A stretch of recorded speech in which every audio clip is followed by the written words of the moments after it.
ভিডিওটি শুরু হবার আগে অবশ্যই চ্যানেলটি সাবস্ক্রাইব করুন, কারণ এখানে যেসব ভিডিও রয়েছে তা হয়তো আপনাকে অবাক করবে। তো আমাদের সাথেই থাকুন। ভিন্ন চিন্তাধারা, যৌনতা ও সাংঘর্ষিক গল্পের জন্যই প্রায় সময় বিভিন্ন মুভি, সিরিজ বা যে কোনো কন্টেন্ট ব্যান হয়ে যায়। মূলত এসব কন্টেন্ট নানা পর্যায়ে পুরস্কৃত হলেও তা নিষিদ্ধ। আর আজ এই ভিডিওতে এরকমই 5টি বিতর্কিত বা ব্যান মুভি নিয়ে কথা বলবো। তো শুরু করা যাক। প্রথমে আসি 5 নম্বরে। আর 5 নম্বরে কথা বলবো 2022 সালের মারাঠি মুভি নেভারান ভাট লঞ্চা কন্নাই কঞ্চাকে নিয়ে, যেটি পরিচালনা করেন সঞ্জয় মাঞ্জরেকর। এখানে অবাধ যৌনতা, ক্রাইম ও নির্মম হত্যাকাণ্ড দেখানো হয়।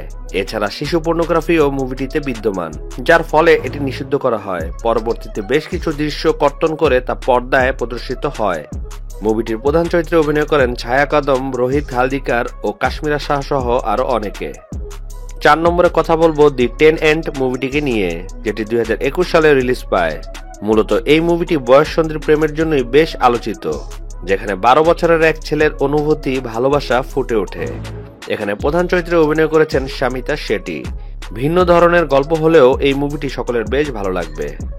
3 নম্বরে কথা বলবো 2018 সালের মারাঠি মুভি নুট বা চিত্রাকে নিয়ে, যেটি পরিচালনা করেন রাবি যাদব। এখানে এক মাকে দেখানো হয় যিনি সন্তানের ভরণ পোষণের জন্য আর্ট কলেজে নুট মডেল হন। মূলত মুভিটি জীবনের কষ্ট ও সংগ্রাম ফুটিয়ে তোলে। এখানে প্রধান চরিত্রে অভিনয় করেছেন কল্যাণ মুলে, ছায়া কাদম, ওম ভূতকার সহ আরো অনেকে।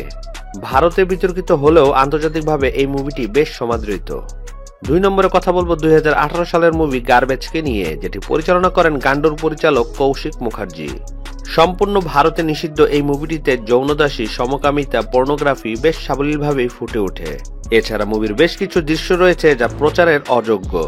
মুভিটির প্রধান চরিত্রে অভিনয় করেছেন তান্ময় ধানান্নিয়া, শতরূপা দাস ও ত্রিমিলা অধিকারী। ভারতে নিষিদ্ধ হলেও এই মুভিটিও আন্তর্জাতিকভাবে বেশ কয়েকটি পুরস্কার অর্জন করেছে। এবার সর্বশেষ অর্থাৎ 1 নম্বর। আর 1 নম্বরে কথা বলবো 2024 সালের মুভি আগ্রাকে নিয়ে, যেটি পরিচালনা করেন কেনু ভেল। এখানে মূলত এমন এক ছেলেকে দেখা যায় যে কিনা মানসিকভাবে বিকারগ্রস্ত এবং তার মাঝে মেয়েদের নিয়ে বাজে চিন্তাধারা বিরাজ করে। মুভিটিতে যে পরিমাণ অ্যাডাল্ট দৃশ্যায়ন রয়েছে তা মূলত বলিউড মুভিতে দেখা যায় না, তাই তো এই মুভিটিও ব্যান করা হয়েছে। এখানে প্রধান চরিত্রে অভিনয় করেন রুহানি শর্মা, প্রিয়াঙ্কা বোস ও রাহুল রয়। তো একে একে আমরা 5টি মুভি নিয়ে কথা বললাম, যা হয়তো সকলের ভালো লেগেছে। ধন্যবাদ। ভিডিওর শুরু থেকে শেষ পর্যন্ত আমাদের সাথে থাকার জন্য ধন্যবাদ। পরবর্তীতে আরো কন্টেন্ট দেখার জন্য সাবস্ক্রাইব করে পাশে থাকুন।